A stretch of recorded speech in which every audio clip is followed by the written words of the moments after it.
Hello everyone and welcome back. It's time for paint job. But before the paint job we have to wet sand it. I'll be using 2000 grit and wet sand it and prepare it for the paint job. Let's start.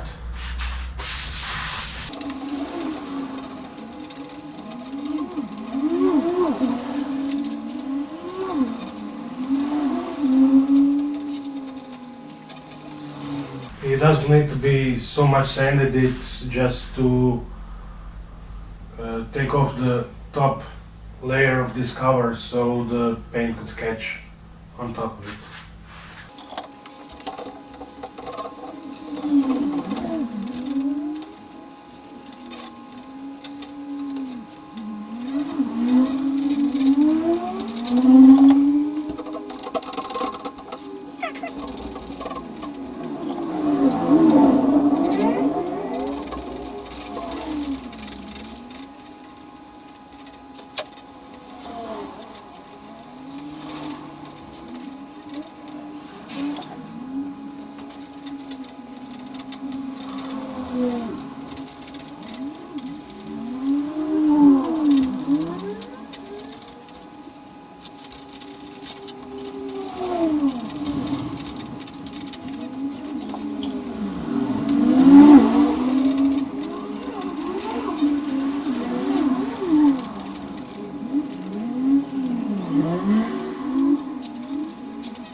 Okay, sanding is done.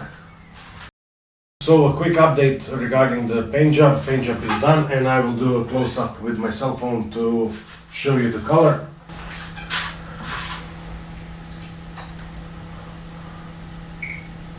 So basically this is the color. It is, you cannot see it quite well from this point, but it's metallic brown. So now we have to polish the chromium stuff and aluminum stuff and I will keep you posted. See ya.